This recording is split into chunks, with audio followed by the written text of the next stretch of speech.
Hello friends, welcome to Honey GS classes. ఈరోజు 27th జనవరి కరెంట్ అఫైర్స్ అండి. Hindu, Eenadu, PIB, all India radio news అన్ని తెలుగు పేపర్స్లో ఉన్న న్యూస్ ఇవే. ఓకే, ఫస్ట్ మనకి రిపబ్లిక్ డే నిన్న జరిగింది. సో రిపబ్లిక్ డే సందర్భంగా రాజ్పథ్లో ఈ ఫ్లాగ్ హోస్టింగ్ అనంతరము ఈ పరేడ్ నిర్వహిస్తారు. ఈ పరేడ్ నాయకత్వం ఎవరు అంటే దీనికి విజయ్ కుమార్ అండి, లెఫ్టినెంట్ జనరల్ విజయ్ కుమార్ నాయకత్వంలో ఈ పరేడ్ జరిగింది. సో ఈ పరేడ్ నాయకుడు ఎవరు అంటే విజయ్ కుమార్, లెఫ్టినెంట్ జనరల్, అది గుర్తుపెట్టుకోవాల్సి ఉంటుంది. ఈ పరేడ్లో జనరల్గా మనకి రాష్ట్రాలు కొన్ని శకటాలు పంపిస్తాయి, కొన్ని శాఖలు కొన్ని శకటాలు పంపిస్తాయి. సో ఈ తమిళనాడు, బెంగాల్ శకటాలని, ఈ ఏపీ, తెలంగాణ శకటాలని ఈ సెంట్రల్ గవర్నమెంట్ డిఫెన్స్ మినిస్ట్రీ తిరస్కరణం చేసింది. అది వార్తల్లో ఉంది, మనకి అది కామన్ అండి. ఎవ్రీ ఇయర్ అన్ని స్టేట్స్కి అనేది పర్మిషన్ రాదు. ఓకే, ఈ పరేడ్లో ఫస్ట్ అయితే ఈ ఇండియన్ ఎయిర్ ఫోర్స్ శకటానికి ఎవరు నాయకులు అంటే ఒక మహిళ అండి, శివంగి సింగ్. సో మనం గుర్తుపెట్టుకోవాల్సి ఉంటుంది, శివంగి సింగ్ అని చెప్పేసి ఒక మహిళ ఈ ఇండియన్ ఎయిర్ ఫోర్స్ శకటానికి నాయకురాలుగా ఉంది. ఇండియన్ ఎయిర్ ఫోర్స్ అనేది ఈ స్వతంత్రం వచ్చి 75 years అయిన సందర్భంగా ఆజాద్కి అమృత్ మహోత్సవ్లో భాగంగా ఈ ఆకాశంలో 75 ఏరోప్లేన్స్ ప్రదర్శన అద్భుతంగా నిర్వహించారు. సో ఇండియన్ ఎయిర్ ఫోర్స్కి ఎవరు అంటే ఈ శకటానికి నాయకురాలు శివంగి సింగ్ అండి.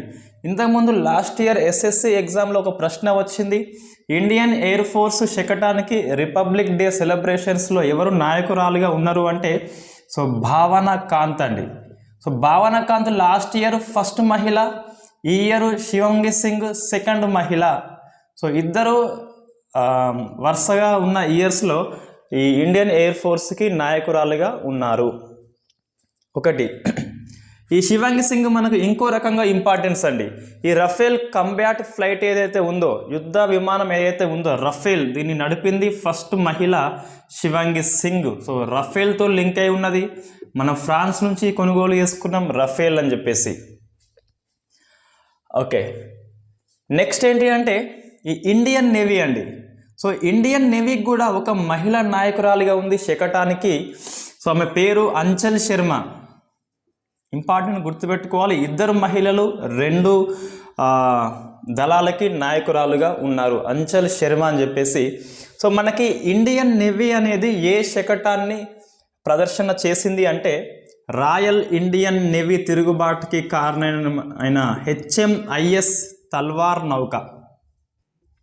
సో HMIS తల్వార్ పేరుతో ఈ ఇండియన్ నేవీ అనేది రాయల్ ఇండియన్ నేవీ తిరుగుబాటుని ప్రదర్శించింది ఈ రిపబ్లిక్ డే సెలబ్రేషన్స్లో. అట్లా మనకు ప్రశ్న వస్తుంది. ఇంకోటి, ఈ బోర్డర్ సెక్యూరిటీ ఫోర్స్ యొక్క మహిళా విభాగం అనేది ఉంటుంది, సీమా భవానీ అని చెప్పేసి.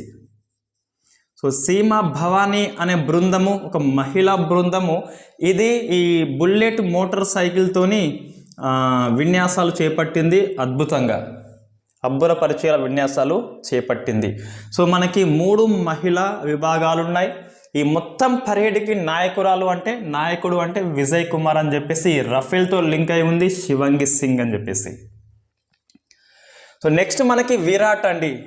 సో ఇంతకుముందు వార్తల్లో వచ్చింది, ఇది జనవరి 15న ఈ ఆర్మీ డే సందర్భంగా విరాట్ అనేది కమెండేషన్ అంటాము, ప్రశంసా పత్రాన్ని పొందిన ఫస్ట్ గుర్రం అండి. ఒక అశ్వం పేరు విరాట్. విరాట్ చంద్ర ఎవరు అంటే ఈ కిలిమంజారో శిఖరాన్ని ఎక్కిన తెలంగాణ బాలుడు. ఇతనికి రాష్ట్రపతి పురస్కార్ అవార్డు వచ్చింది ఈ జనవరి 24న చైల్డ్ డే సందర్భంగా, బాలికా దినం సందర్భంగా, girls day, not child day, girls day సందర్భంగా వచ్చింది. ఓకే, ఇప్పుడు వచ్చేసి ఇది గుర్రం అండి. ఈ గుర్రం అనేది మళ్ళీ వార్తల్లో ఎందుకు వచ్చింది అంటే సో 26th జనవరిన రిపబ్లిక్ డేలో పాల్గొని ఇది ఇక వైదొలిగింది తన పదవి నుంచి. ఇది ఈ హానోవేరియన్ జాతి అండి. సో హానోవేరియన్ అని చెప్పేసి జాతి ఉంటుంది, ఆ జాతి నల్ల గుర్రమే ఈ విరాట్. రాష్ట్రపతి యొక్క సెక్యూరిటీ గార్డ్స్లో ఉండే అశ్విక దళం యొక్క గుర్రమే ఈ విరాట్. ఇది మనకి రిపబ్లిక్ డే, ఇంతకంటే ఎక్కువ అవసరం లేదు.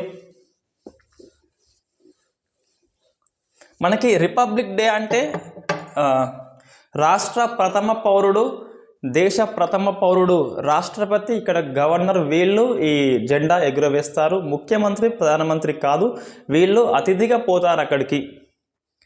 మన కేసీఆర్ గవర్నర్ రాజ్భవన్కి పోలేదు, డుమ్మా కొట్టేశాడు రిపబ్లిక్ డేకి.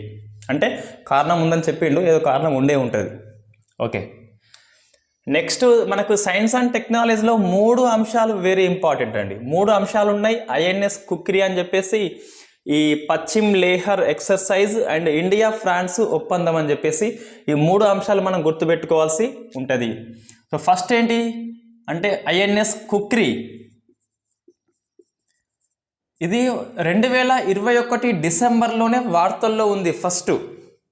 లాస్ట్ మంత్ వార్తల్లో ఉంది. లాస్ట్ మంత్ ఫస్ట్ ఎందుకు వార్తల్లో ఉంది అంటే ఐఎన్ఎస్ కుక్రీ అనేది డీకమిషన్ చేయబడింది. సో డీకమిషన్ అంటే ఇది విధుల నుంచి వైదొలిగింది అన్నట్టు. 32 ఏళ్ల పాటు విధుల్లో ఉంది. ఈ తూర్పు కేంద్రంగా పనిచేసింది వైజాగ్లో, పశ్చిమ కేంద్రంగా పనిచేసింది ముంబైలో. ఇప్పుడు 32 ఏళ్ళు అయిపోయింది, ఇక పదవి నుంచి వైదొలిగింది. దాన్నే డీకమిషన్ చెప్పేసి పిలుస్తాం. ఒక నౌక అనేది విధుల్లో చేరుతుంది అంటే కమిషన్డ్ అంటాం. ఇంగ్లీష్ వర్డ్స్ నేర్చుకోవాలి. ప్రిలిమ్స్ రాస్తే యూపీఎస్సీ మనకు పనిచేస్తుంది, ఇంకేమైనా ఆర్ఆర్బీ కానీ ఎస్ఎస్సి రాస్తే పనిచేస్తుంది, నేర్చుకోవాలి. బ్యాంక్ ఎగ్జామ్స్ రాస్తే కూడా పనిచేస్తుంది. సో డీకమిషన్ అంటే విధుల నుంచి పక్కకు పోవడము నౌకలు. ఓకే, మళ్ళీ ఎందుకు వార్తల్లో వచ్చిందంటే జనరల్గా ఈ నౌకలని, షిప్స్ని, యుద్ధ నౌకలని డీకమిషన్ చేస్తే వాటిని స్టీల్ తుక్కు కింద కొట్టేసి బయట అమ్మేస్తుంది ప్రభుత్వం జనరల్గా. బట్ ఐఎన్ఎస్ కుక్రీని ఈ డామన్ డియు ఐడియా ఉందిగా, మన యూటీ ప్రాంతము. సో డియు అడ్మినిస్ట్రేషన్ అనేది తీసుకొని దీన్ని మ్యూజియంగా మారుస్తుందట. సో నిన్న తీసుకున్నది ఇవాళ హిందూ పేపర్లో వచ్చింది. సో మ్యూజియంగా మారుస్తుందట ఐఎన్ఎస్ కుక్రీని. ఇండియన్ డిఫెన్స్ పిఐబిలో కూడా ఉన్నది ఇది. రైట్, డియు తీసుకున్నది మ్యూజియంగా మారుస్తా అని చెప్పేసి గుర్తుపెట్టుకోండి. సో డీకమిషన్ చేయబడింది. ఇది కరెంట్ అఫైర్స్ అండి, డిసెంబర్ది. ఇదేమో జనవరి 26th సారీ. ఓకే, ఇది బ్యాక్గ్రౌండ్ చూస్తే ఐఎన్ఎస్ కుక్రీ ఎందుకు ఇంపార్టెంట్ అని నేను అంటున్నా అంటే, సో ఇది దేశీయంగా స్వదేశంలో తయారు చేయబడ్డ మొట్టమొదటి స్వదేశీ క్షిపణి యుద్ధ నౌక. సో ఫస్ట్ దేశీయ క్షిపణి యుద్ధ నౌక అంటే ఈ ఐఎన్ఎస్ కుక్రీ అండి. మరి ఐఎన్ఎస్ విక్రాంత్ ఏంటిది? ఇది మళ్ళీ కరెంట్ అఫైర్స్ మనకి లాస్ట్ మంత్లో వార్తల్లో ఉంది, ఇవాళ కూడా వార్తల్లో ఉంది, ఈ మంత్లో కూడా వార్తల్లో ఉంది. మనం డిస్కస్ చేస్తాం. ఐఎన్ఎస్ విక్రాంత్ అనేది దేశీయంగా తయారు చేయబడ్డ మొట్టమొదటి విమాన వాహక నౌక, ఐఏసి అంటాం, Indian air craft carrier. So IAC-1 అని చెప్పేసి పిలుస్తాం. ఇది ఐఎన్ఎస్ విక్రాంత్, ఇది ఐఎన్ఎస్ కుక్రీ, ఇది క్షిపణి యుద్ధ నౌక, ఇది విమాన వాహక నౌక. విమానాన్ని తీసుకుపోతుంది, క్షిపణిని ధ్వంసం చేస్తుంది. Okay, right. ఇంకోటి ఐఎన్ఎస్ కుక్రీ అని ఎందుకు పేరు వచ్చింది అంటే, ఫస్ట్ ఇది ఎవరు అంటే దీన్ని నిర్మాణం చేసింది మజగావ్ డాకు షిప్ యార్డు, ముంబైలో ఉంటుంది. So Mazagon dock ship yard. INS విక్రాంత్ని ఎవరంటే కొచ్చిన్ షిప్ యార్డు. ఇది కొచ్చిన్ కేరళ, ఇది ముంబై మజగావ్ డాక్ అని చెప్పేసి నిర్మాణం చేశారు దేశీయంగా. రైట్, ఐఎన్ఎస్ కుక్రీ ఎందుకు పేరు వచ్చింది అంటే 1971 యుద్ధంలో, ఇండియా పాకిస్తాన్ యుద్ధంలో ఈ ఐఎన్ఎస్ కుక్రీని పాకిస్తాన్ నావిక దళం ధ్వంసం చేసింది. ఇన్ఫ్యాక్ట్ ఐఎన్ఎస్ కుక్రీ అనేది ధ్వంసం చేయబడ్డది పాకిస్తాన్తోని. వెరీ నెక్స్ట్ డే మార్నింగ్ మనం వెళ్ళి కరాచీలో ఈ పాకిస్తాన్ నౌకాదళం మొత్తాన్ని ధ్వంసం చేసినాం. సో అది ఐఎన్ఎస్ విక్రాంత్ ఇక్కడ. సో ఐఎన్ఎస్ విక్రాంత్ అనేది 1971లో పాకిస్తాన్ యుద్ధంలో కీలక పాత్ర పోషించింది. కాబట్టి మనం ఐఎన్ఎస్ విక్రాంత్ అని మళ్ళా పేరు పెట్టుకున్నాం. ఇప్పటి విక్రాంత్ ఏమో దేశీయంగా ఫస్ట్ విమాన వాహక నౌక, ఇప్పటి కుక్రీ ఏమో ఇప్పటి క్షిపణి యుద్ధ నౌక దేశీయంగా ఫస్ట్ది. అప్పటి విక్రాంత్ పాకిస్తాన్ను ఓడించింది, అప్పటి కుక్రీ పాకిస్తాన్ చేత ఓడించబడింది. అప్పటి కుక్రీని మ్యూజియంగా మారుస్తున్నారు, అప్పటి విక్రాంతిని తుక్కు కింద అమ్మేశారు. గెలిచింది అమ్మేశారు, ఓడింది మ్యూజియంగా మారుస్తున్నారు. రెండింటికైతే లింకప్ ఉన్నది, అట్లా గుర్తుపెట్టుకోవాలి. ఫస్ట్ క్షిపణి యుద్ధ నౌక, ఫస్ట్ విమానవాహక నౌక, గెలిచింది ఓడిపోయింది రెండింటికి లింకప్ 1971 పాకిస్తాన్ యుద్ధమే. కొచ్చిను, ఇదేమో ముంబై. రైట్, అట్లా మనం కంపేర్ చేసుకుంటా చదివితే ఇది మర్చిపోమండి, మనకు గుర్తుంటుంది కంపల్సరీ. ఓకే, మీరు చదవం కూడా సేమ్ మళ్ళీ ఇది చదవంగా ఇది మర్చిపోవద్దు, ఇది మళ్ళీ గుర్తుకు తెచ్చుకోవాలి. గుర్తుకు రాకుంటే బ్యాక్ వెళ్ళి పేపర్స్ తీసి ఇది రాసుకోవాలి. కరెంట్ అఫైర్స్ ఎట్లా రాస్తున్నారు మీరు అంటే ఇట్లా రాయొద్దండి డే వారీగా. సో మనం వైట్ పేపర్స్ తీసుకోవాలి, సైన్స్ అండ్ టెక్నాలజీకి ఒక పేపర్ పెట్టుకోవాలి, జనవరి రాసి ఈ జనవరి 1, 2, 3, 4 వచ్చినాయని ఒక దగ్గర రాసుకోవాలి. నెక్స్ట్ ఈ సమ్మిట్ అని చెప్పేసి సదస్సులు ఒక్కటి రాసుకోవాలి. అట్లా రాసుకుంటే మనకి రివిజన్ అనేది ఈజీగా ఉంటుంది. వైట్ పేపర్స్ ద్వారా ఇది సాధ్యమవుతుంది. ఒక మంత్ అయిపోయాక అన్నీ బైండింగ్ చేయాలి. సో జనవరి మంత్ కరెంట్ అఫైర్స్ పలానా ఎక్స్ అని చెప్పేసి సాగరో బాగరో మాగరో మొత్తం ఎవరిదైతే వాళ్ళది, అట్లా మనకి ఈజీగా ఉంటుంది.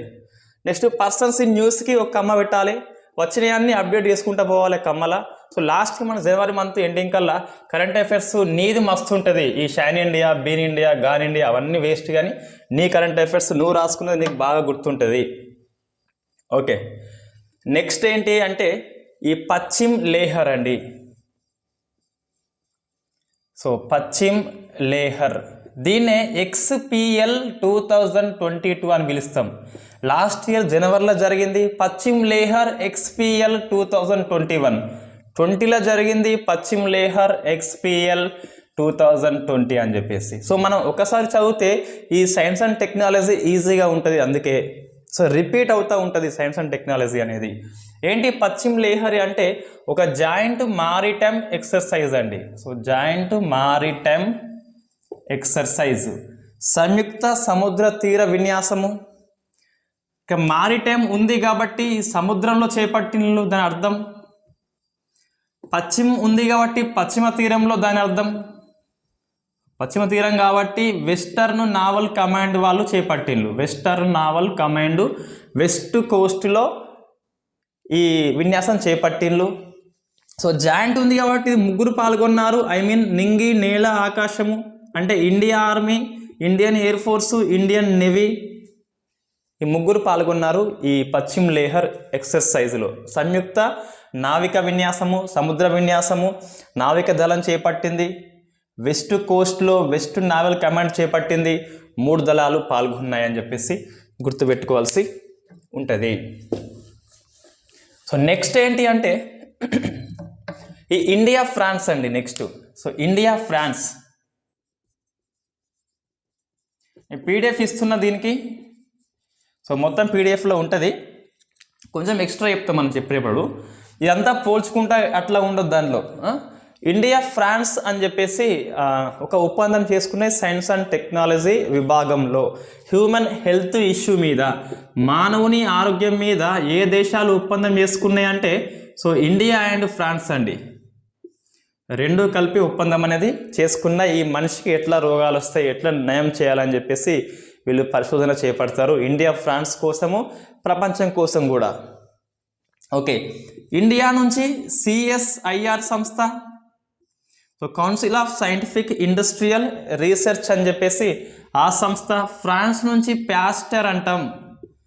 సో ప్యాస్టర్ PASTEUR ప్యాస్టర్ అని చెప్పేసి ఈ 2 సంస్థలు ఒప్పందం అనేది చేసుకోవడము జరిగింది హ్యూమన్ హెల్త్ విషయంలో. మనం గుర్తుపెట్టుకోవాలి. ఇటీవల ఫ్రాన్స్ రాజధాని ప్యారిస్ మనకు మొన్ననే వార్తల్లో వచ్చింది. ఎందుకు వచ్చింది అంటే యునెస్కో ఉన్నది ప్యారిస్లో. యునెస్కో ఈ ప్రకటించే అనౌన్స్ చేసే వరల్డ్ హెరిటేజ్ సైట్స్ ఏవైతే ఉన్నాయో వీటికి ఇండియా ఒక పుస్తకం ప్రింట్ చేసింది, ప్రెస్టేజీ బుక్లెట్ అని చెప్పేసి. ఈ నేషనల్ టూరిజం డే సందర్భంగా ఈ కమ్యూనిటీ రూరల్ సెంట్రిక్ అని చెప్పేసి ఆ థీమ్ ఉన్నది, టూరిజం డే థీమ్ అని చెప్పేసి. సో నెక్స్ట్ ఈ ఇండియా సెంట్రల్ ఆసియా అండి summit. So India central Asia, ఏంటి అంటే ఇండియా సెంట్రల్ ఏషియా సమ్మిట్ అనేది so first India central Asia యొక్క ఫస్ట్ సదస్సు ఇది కాబట్టి మనం గుర్తుపెట్టుకోవాలి. సో 2015లో ఈ ఇండియా నుంచి మన నరేంద్ర మోడీ సెంట్రల్ ఏషియాలో ఉన్న 5 దేశాలకు వెళ్ళి ఈ సమ్మిట్ని రూపకల్పన చేసిండు. 2022 రిపబ్లిక్ డే సెలబ్రేషన్స్లో సెంట్రల్ ఏషియా యొక్క 5 దేశాలు ఇండియాకి రావాల్సి ఉండే ముఖ్య అతిథిగా, బట్ రాలేదు ఈ కోవిడ్-19 వల్ల. కాబట్టి ఇప్పుడు జరిగేది virtual mode. So virtual mode అంటే దృశ్య మాధ్యమము, ఐ మీన్ వీడియో కాన్ఫరెన్స్ అండి. సో మనం 5 దేశాల పేర్లు గుర్తుపెట్టుకోవాలి, ఇవి ఈజీగానే ఉంటాయి. అన్నీ ఈ పాకిస్తాన్ అని చెప్పేసి అన్ని స్థాన్లు వస్తాయి. మనకి అంజీ సినిమాలో ఈ నమ్రత చిరంజీవి మధ్య సాంగ్ ఉంటుంది. సో అందులో నీకిస్తా అని చెప్పేసి స్థాన్ అని చెప్పేసి వస్తుంది కదా. సో అట్లా స్థాన్లు వస్తాయి. ఫస్ట్ తజకిస్తాన్ అండి, next Turkmenistan, so Turkmenistan, next Kyrgyz, Kazakhstan, next వచ్చేసి ఉజ్బెకిస్తాన్ అని చెప్పేసి. సో మనకి మొత్తం 5 స్థానాలు ఉంటాయి, మనకి ఈజీగానే ఉంటుంది. ఈ మధ్య ఆసియాలో ఉన్న అన్ని దేశాలు ఇవే. సో 5 దేశాలు ఉన్నాయి. సో 5 దేశాలు ఇండియా సమ్మిట్లో పాల్గొంటున్నాయి. సమ్మిట్ యొక్క థీమ్ ఏంటి, ఏం తీర్మానం చేసిండ్రు మనకి ఇంకా అప్డేట్ లేదు. న్యూస్ అనేది పిఐబిలో ఇంకా అప్డేట్ చేయలేదు, ఇక్కడ లేదు. కాబట్టి సో ఇంతవరకు అయితే ఫస్ట్ మీటింగ్ అనేది ఎవరు ఆతిథ్యము అంటే మన మోడీ అంటే ఐ మీన్ ఇండియన్ గవర్నమెంట్ ఆతిథ్యం ఇస్తుంది. Okay fine. మనకు ఇవే దేశాలు ఇదే ఇండియా ఇంకొక సమ్మిట్లో పాల్గొన్నాయి ఇటీవల 2021 డిసెంబర్లో. కాబట్టి మనం దాన్ని కూడా మనం గుర్తుపెట్టుకోవాల్సి ఉంటుంది. ఏంటిదంటే సో షాంఘై సదస్సు అండి, షాంఘై సమ్మిట్, SCO అంటాం, షాంఘై కోఆపరేషన్ ఆర్గనైజేషన్ అనే సంస్థ. ఈ బీజింగ్లో ఉంటుంది, చైనాలో బీజింగ్లో దీని హెడ్ క్వార్టర్ వచ్చేసి. సో ఈ షాంఘై సమ్మిట్ అనేది 2021 సదస్సు అనేది ఎక్కడ జరిగింది, తజకిస్తాన్లో జరిగింది, దుషాంబే అని చెప్పేసి. సో దుషాంబే పట్టణంలో తజకిస్తాన్లో జరిగింది ఈ 2021 షాంఘై సమ్మిట్. దీంట్లో దేశాలు ఏవి ఉంటాయంటే సో ఇండియా అండ్ వీటితో పాటు ఈ తుర్క్మెనిస్తాన్ ఉండదు. సో వీటితో పాటు ఈ 4, ఈ ఇండియా 5, ఇంకొక 4 ఉంటాయి. రష్యా అండి, సో మన best friend Pakistan, next China, ఇంకో బెస్ట్ ఫ్రెండ్ చైనా. సో ఈ 3టితో పాటు ఇరాన్ అనేది 2021 ఈ షాంఘై సదస్సులో ఈ షాంఘైలో సభ్యత్వంగా చేరింది. షాంఘై కూటమిలో ఇరాన్ ఎన్నో దేశం ఇది అంటే 4, 1, 5, ఈ 3 అంటే 9వ దేశంగా చేరింది. సో 9th కంట్రీ అనేది ఇరాన్. కాబట్టి సో మనం ఉన్న కూటమిలో కొత్త దేశం వచ్చింది కాబట్టి 2021 డిసెంబర్ కాబట్టి మనం గుర్తుపెట్టుకోవాల్సి ఉంటుంది. ఈ ట్రక్ అని చెప్పేసి ఒక కోడ్ ఉంటుంది, ట్రక్. టీ అంటే మనకు తెలుసు ఇక్కడ తజకిస్తాన్ ఉన్నది, ఆర్ అంటే రష్యా ఉన్నది, యు అంటే ఉజ్బెకిస్తాన్ ఉన్నది, సి అంటే చైనా ఉన్నది, కే అంటే కిర్గిజ్ కజకిస్తాన్ ఉన్నది. నెక్స్ట్ ఇక మనం ఉన్నాం కాబట్టి పాకిస్తాన్ ఉన్నది, కొత్తగా వచ్చింది మాత్రం ఇరాన్. సో మనకు ఇది దుషాంబేలో జరిగింది 2021 షాంఘై సదస్సు. ఈ ఇండియా అండ్ సెంట్రల్ ఆసియా అనేది ఇండియాలో జరగాల్సి ఉండే, బట్ వర్చువల్ మోడ్ అనేది జరిగింది. ఓకే నెక్స్ట్ అండి, ఈ పర్సన్స్ ఇన్ న్యూస్లో సో మిలేనా సాల్విని ఈమె చనిపోయిందండి. మిలేనా సాల్విని చనిపోయింది. నెక్స్ట్ ఈ రామానుజాచారి కూడా చనిపోయిండు, ఇద్దరు చనిపోయిండు. సో రామానుజాచారి అని చెప్పేసి. నెక్స్ట్ శీతల్ మహాజన్, వీళ్ళు 3 వార్తల్లో ఉన్నారు, 2 మహిళలు 1 పురుషుడు, 2 చనిపోయారు. పిఐబి వెబ్సైట్లో మన పిఎం ఇండియా వెబ్సైట్లో ప్రధానమంత్రి ప్రగాఢ సంతాపం వ్యక్తం చేస్తే మనం గుర్తుపెట్టుకోవాలి. ప్రముఖులు చనిపోయినప్పుడు ప్రధాని సంతాపం వ్యక్తం చేస్తే మనం గుర్తుపెట్టుకోవాల్సిందే, కన్నీరు కాస్తే మనం గుర్తుపెట్టుకోవాల్సిందే. రైట్, ఫస్ట్ ఎవరంటే మిలీనా సాత్విని. ఈమె ఈ కథాకళి నాట్యంలో ప్రముఖురాలు. ఇన్ఫ్యాక్ట్ ఇండియా కాదండి, ఇటలీలో పుట్టింది, పారిస్లో స్థిరపడ్డది. సో ఫ్రాన్స్లోని ప్యారిస్ మనకి ఇంతకుముందే వచ్చింది. ప్యారిస్ ఒప్పందం మనము ఈ ఇండియా అండ్ ఫ్రాన్స్ అని చెప్పేసి. సో ఈ ఇటలీలో పుట్టింది, ప్యారిస్లో స్థిరపడ్డది. మన మోడీ మరి ఎందుకు కన్నీరు కాల్స్తాడు అంటే ఈ మిలీనా సాత్వినికి. ఇన్ఫ్యాక్ట్ ఈమె కేరళలో ఈ కథాకేలికి ఒక డ్యాన్స్ అకాడమీ స్థాపించింది. ఈమెకి పద్మశ్రీ అవార్డు వచ్చిందండి ఈ విదేశీ కేటగిరీలో. సో కాబట్టి మనం గుర్తుపెట్టుకోవాలి, ఒక పద్మశ్రీ అవార్డు గ్రహీత ఈ మిలీనా సాత్విని అని చెప్పేసి, ఇటలీ ఆమెది.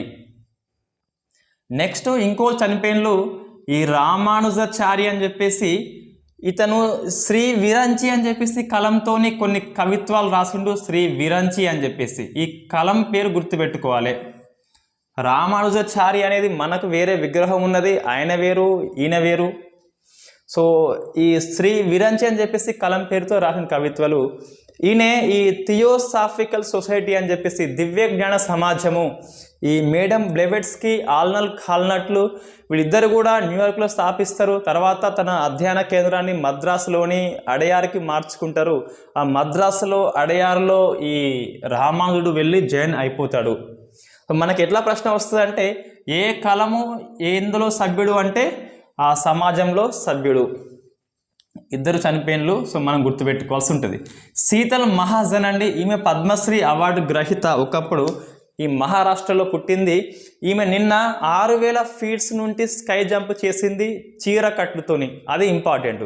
సో చీర కట్టుకొని శీతల్ మహాజన్ 6000 ఫీట్స్ నుండి స్కై జంప్ చేసింది, అది మనం గుర్తుపెట్టుకోవాల్సి ఉంటుంది. రైట్. నెక్స్ట్ ఏంటి అంటే ఈ అశోక చక్ర అవార్డు ఇచ్చిండ్లండి. నేను ఎప్పుడైనా ఇచ్చిండ్లని చెప్పేసి ఇచ్చిండ్లు అశోక చక్ర.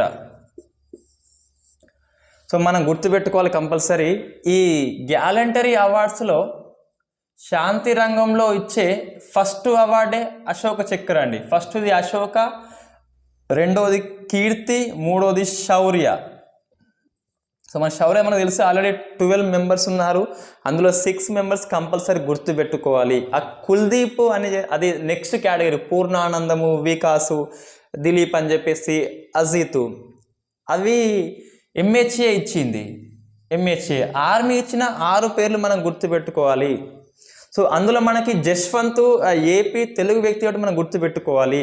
ఇక అనిల్ కుమారు, పింకు కుమారు, బొమ్మనెల్లె, శ్రీజిత్, తర్వాత రాకేష్ శర్మ, అది మీ ఇష్టం, మీ ఇష్టం. రైట్.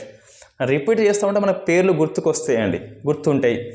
సో మనకి రెండవది మనకి ఫస్ట్ది ఈ అశోక చక్ర అవార్డు. ఈసారి యుద్ధ రంగంలో ఈ పరంవీర్ చక్ర, మహంవీర్ చక్ర, వీర్ చక్ర ఎవరికి ఇవ్వలేదు, మన అదృష్టం ఇది, గుర్తుపెట్టుకోవాల్సిన అవసరం లేదు కాబట్టి. సో మనకి ఈసారి వచ్చింది ఎవరికి అంటే బాబు రామ్ అండి. సో బాబు రామ్కి వచ్చింది. జమ్మూ కాశ్మీర్లో ఏఎస్ఐ ఇతను ఫైట్ చేస్తాడు ఉగ్రవాదులతోని, చనిపోయింది కాబట్టి సో మనకి ఈ అవార్డు అనేది బాబు రామ్కి ఒక్కనికే ఇచ్చిండు, మన అదృష్టం కొద్దీ. సో నెక్స్ట్ రిపోర్ట్స్ అండి. Reports. So brand finance report, finance అనే సంస్థ రిపోర్ట్ ఇచ్చింది. ఈ బ్రాండ్ ఫైనాన్స్ అనే సంస్థ బెస్ట్ ఐటీ బ్రాండ్ ఎవరిదని చెప్పేసి రిపోర్ట్ ఇచ్చింది, బెస్ట్ ఐటీ బ్రాండ్. సో మనకి ఇందులో ఈ యాక్సెంచర్ ఫస్ట్ ప్లేస్లో వచ్చింది. ఇది వరుసగా 4th టైం అండి. Accenture, ACCENTURE. సో యాక్సెంచర్ అని చెప్పేసి ఫస్ట్ వచ్చింది. ఇది ఐర్లాండ్లోని డబ్లిన్ కేంద్రంగా పనిచేస్తుంది, ఐర్లాండ్. సో ఐర్లాండ్ సంస్థ అది. వరుసగా 4th టైం కూడా ఈ ఐటీ బ్రాండింగ్లో ఫస్ట్ వచ్చింది. Second TCS, Tata consultancy service. Third మన ఇన్ఫోసిస్. ఇవి రెండు మన ఇండియాయి. సో ఇన్ఫోసిస్ అండి. ఈ TCS అధినేత నటరాజన్ చంద్రశేఖర్కి ఇటీవల మనకి పద్మభూషణ్ అవార్డు వచ్చిందండి. సో అది మనం గుర్తుపెట్టుకోవాల్సి ఉంటుంది. దేంట్లో వచ్చింది? ఈ కామర్స్లో వచ్చింది. సో వాణిజ్యము పరిశ్రమల్లో పద్మభూషణ్ అవార్డు వచ్చింది. ఈ TCS అధినేత 2022 అవార్డు నిన్న ఇచ్చారు, మనం గుర్తుపెట్టుకోవాల్సి ఉంటుంది. నేను క్లాస్ చేస్తున్నా ఆల్రెడీ. సో ఫస్ట్ క్లాస్ అయిపోయింది, తిరస్కారం అయిపోయింది. 2వ క్లాసు తెలుగు పద్మాలు ఉంటుంది, 3వ క్లాసు పద్మ విభూషణ్ ఉంటుంది, వాళ్ళు ఉన్నదే నలుగురు. ఎవరు? మన కళ్యాణ్ సింగ్ ముఖ్యమంత్రిని మీకు తెలుసు ఆల్రెడీ. నెక్స్ట్ బిపిన్ రావత్ చనిపోయింది తెలుసు మనకు ఆల్రెడీ. ఈ రాధేశ్యామ్ కాబట్టి రాధేశ్యామ్ సినిమా ప్రభాసే కదా, ప్రభా ఆత్రే అని చెప్పేసి 80 ఏళ్ళ మహిళ ఉన్నది. సో మనము ఈ పద్మవిభూషణ్, నెక్స్ట్ వచ్చేసి పద్మభూషణ్ 17 మెంబర్స్ పేర్లు గుర్తుపెట్టుకోవాలి కంపల్సరీ. సో లాస్ట్కి పద్మశ్రీలో ఉన్న ప్రముఖులు ఎవరైతే ఉన్నారో ఆ 107 మందిలో ఉన్న దాదాపు 60 మంది దాకా మనం డిస్కస్ చేస్తాం కంపల్సరీ. ఓకే, ఇవి మనకి ఎట్లా తెలుస్తుంది వాళ్ళ ముఖ్యులు అని చెప్పేసి అంటే మన రోజు పేపర్ చూస్తూ ఉంటే ఈ మహిళలు ఎవరు, దానిలో ఎవరు ఏ పాత్ర అని చెప్పేసి ఇంటర్వ్యూలు వస్తూ ఉంటే మనం వాటిని అప్డేట్ చేసుకుంటా పోతే సరిపోతుంది. రైట్, ఈ టీసీఎస్ నేత చంద్రశేఖరన్కి మనకి పద్మభూషణ్ వచ్చిందండి. సో ఇది మనకి ఇక్కడ ఐర్లాండ్ చూస్తే మనకి రాజ్యాంగం అనేది మనం కొన్ని సోర్స్, మనకి ఇతర రాజ్యాంగాలు కొన్ని సోర్స్గా పనికొచ్చినాయి. ఈ ఐర్లాండ్ నుంచి మనము ఏవి తీసుకున్నామంటే, సో ఏంటిది, ఫస్ట్ ఈ రాష్ట్రపతి ఎన్నిక అండి. సో రాష్ట్రపతి ఎన్నిక మనము అక్కడి నుంచి తీసుకున్నాం. డి ఉంది కాబట్టి డిపిఎస్పి మనకి అక్కడ నుంచే. డిపిఎస్పి అంటే directive principles of state policy మనం తీసుకున్నాము. తర్వాత ఇక ఆర్ వచ్చింది కాబట్టి సో రాజ్యసభకి 12 మందిని రాష్ట్రపతి నామినేట్ చేయడం కూడా ఈ ఐర్లాండ్గా మనకు మూలం. మన రాజ్యాంగంలో ఉన్న 3 అంశాలకి మూలం ఎవరంటే ఈ ఐర్లాండ్ దేశం గట్ల. సో ఇది మనం గుర్తుపెట్టుకోవాల్సి ఉంటుంది. ఇది ఈరోజు current affairs. Thank you very much.